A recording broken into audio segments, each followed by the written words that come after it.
pledge to you that we will root out the communists, Marxists, fascists, and the radical left thugs that live like vermin within the confines of our country, that lie and steal and cheat on elections and will do anything possible. They'll do anything, whether legally or illegally, to destroy America and to destroy the American dream.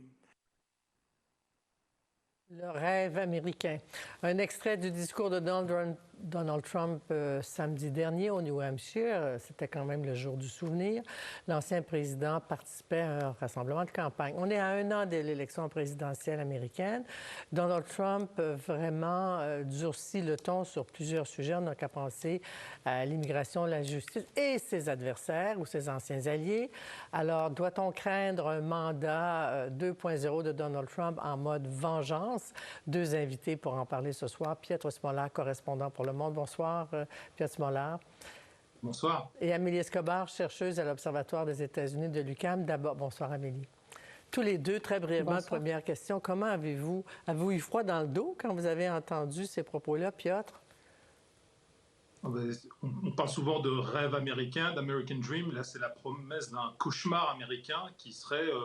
la promesse en fait d'une sorte de guerre civile permanente et vraiment sur le mode de la revanche avant tout, de la vengeance que Donald Trump veut organiser contre tous ceux qui ont précipité ses ennuis judiciaires et qui soi-disant représenteraient des ennemis de l'Amérique. Amélie? Alors, ce que j'ai trouvé de particulièrement apeurant dans le discours et dans les articles que j'ai pu lire sur la question, c'est de voir la différence entre la première administration Trump, où on était face à une équipe qui était mal préparée, pas nécessairement très expérimentée, versus aujourd'hui une équipe qui est préparée, qui a un agenda défini et qui a eu le temps d'étudier toutes les failles du système pour essayer justement d'ébranler la démocratie américaine et les piliers des institutions. Donc ça, c'est quelque chose que j'ai trouvé de vraiment très problématique dans ce qui a été annoncé samedi. Oui, parce qu'il il semble-t-il, se construit une équipe formée de beaucoup d'avocats qui pourraient, de manière tentaculaire, là, envahir l'État américain. Porte-parole de l'équipe de campagne de M. Biden l'a comparé à Hitler et à Mussolini. Piotr, est-ce qu'il y a des parallèles à faire ici? Oui, il faut toujours se méfier des comparaisons historiques. Ce qui est sûr, c'est que ça représente une tentation autoritaire et répressive comme on n'en a pas vu aux États-Unis. Ça, c'est clair. Donc il faut se méfier des comparaisons avec Hitler ou d'autres dictateurs. Cette confusion historique, c'est surtout Donald Trump qui l'emploie. Vous avez cité cet extrait où il parlait à la fois des fascistes et des marxistes. Enfin, c'est la grande bouillabaisse, c'est le grand n'importe quoi. Où il mélange des termes, des références politiques qui n'ont absolument rien à voir. Mais je pense qu'Amélie mettait le doigt sur un élément qui est extrêmement important, c'est cette différence majeure de conception entre le premier mandat et un éventuel second mandat.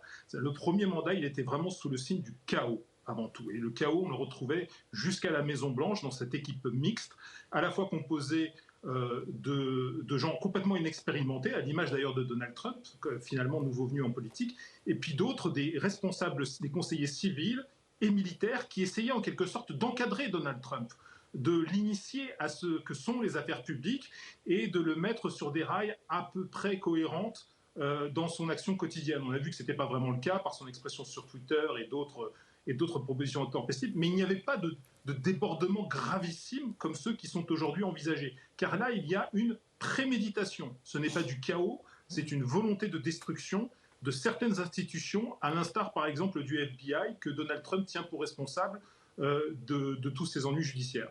En même temps, ce qu'il décrit, cette chasse aux sorcières dont il se dit victime, Amélie lui-même veut entreprendre une chasse aux sorcières. Il veut viser tous ses anciens alliés, même le général Milley qui était à ses côtés, le chef d'état-major qui a pris sa retraite depuis, mais tous ses anciens alliés, en plus de ses adversaires, il veut vraiment les poursuivre, là.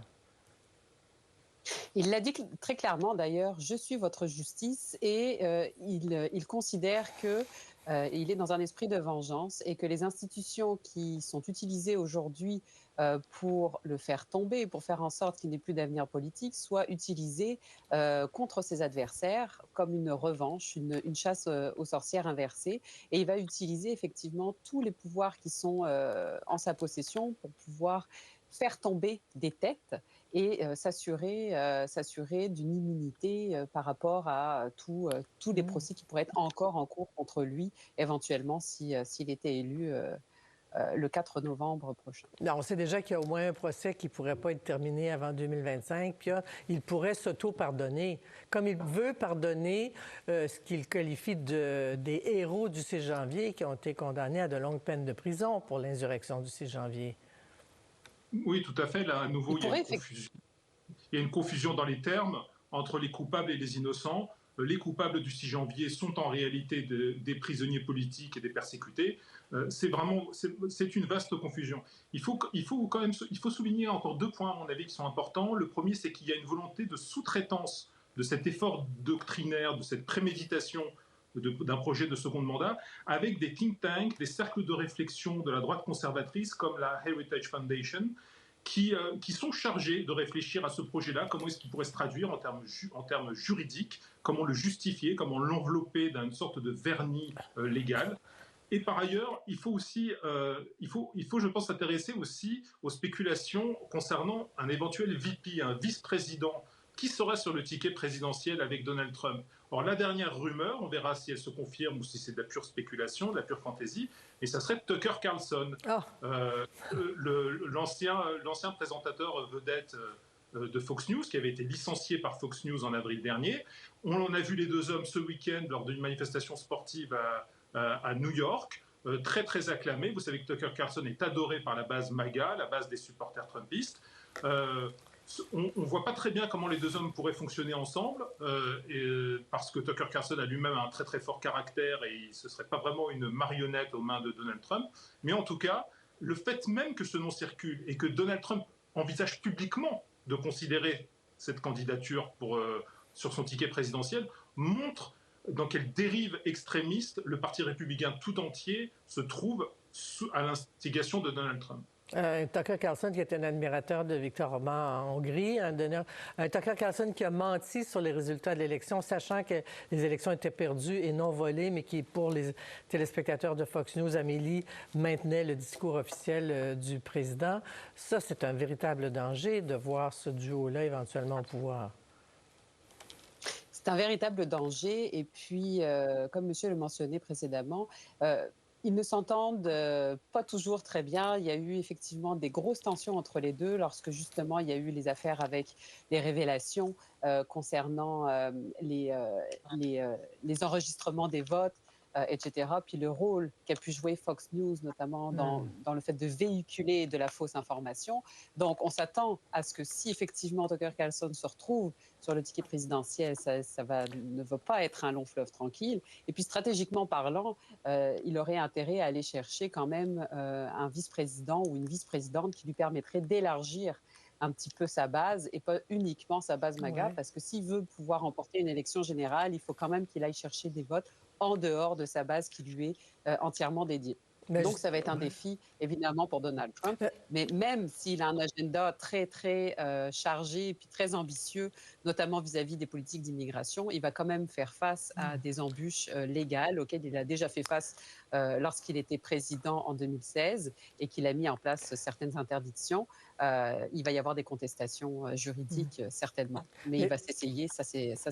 Mais Pia, justement, parlant d'immigration, il propose la déportation de masse, il propose des camps d'internement, on imagine des camps de réfugiés, ma foi, aux États-Unis.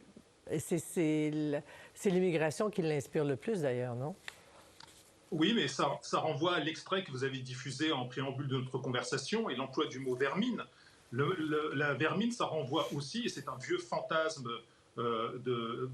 réactionnaire, ça renvoie aussi à une déshumanisation complète des migrants, des gens qui veulent chercher une vie meilleure et qui se précipitent à la frontière, qui sont souvent des sans-papiers, et que Donald Trump, de façon systématique depuis des années, assimile à des drogués, à des violeurs. Il n'emploie que des mots extrêmement péjoratifs pour les décrire, et effectivement, il veut militariser la politique migratoire, c'est-à-dire déployer l'armée de façon systématique et aussi réaffecter une partie des effectifs dans certaines agences fédérales comme le FBI à la police migratoire pour véritablement ériger une sorte de mur humain répressif face à cette pression migratoire.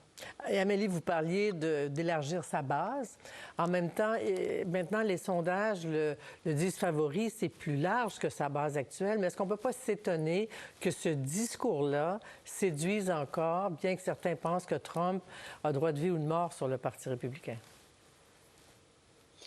Alors, il y a des éléments aussi qui prêtent à confirmer qu'il y a quand même une tendance.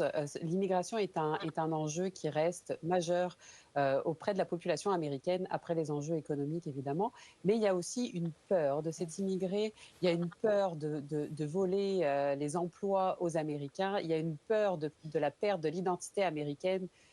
Peu importe ce que ça peut bien vouloir signifier, et il va essayer de jouer sur ce discours-là. Puis notamment, il y a eu un article qui a été publié par le Bureau du recensement américain et qui montre différents scénarios de comment la population va pouvoir évoluer, la démographie, la croissance économique, dépendamment de différents niveaux d'immigration. Et c'est pour la première fois en annonçant que d'ici 2050, les Blancs américains seront en dessous des 50% de la population. Et ça, c'est un argument massue pour l'équipe de Donald Trump. Ouais, je vous laisse 20 secondes pour conclure, Piotr, là-dessus. Non, je pense que c'est le mot-clé, c'est ennemi. C'est-à-dire que nous ne sommes plus dans le cadre d'une confrontation politique classique entre républicains et démocrates. Nous sommes dans le cadre d'un vaste règlement de compte qui est prévu au niveau fédéral, ensuite État par État. Et Donald Trump désigne à la vindicte populaire des ennemis de l'intérieur. Il dit d'ailleurs que ça représente une menace plus grave pour les États-Unis que les menaces extérieures, ce qui paraît complètement affolant. Sinon délirant. Merci Piotr Mollard, merci Amélie Escobar. À bientôt. Au revoir. Merci. Au revoir.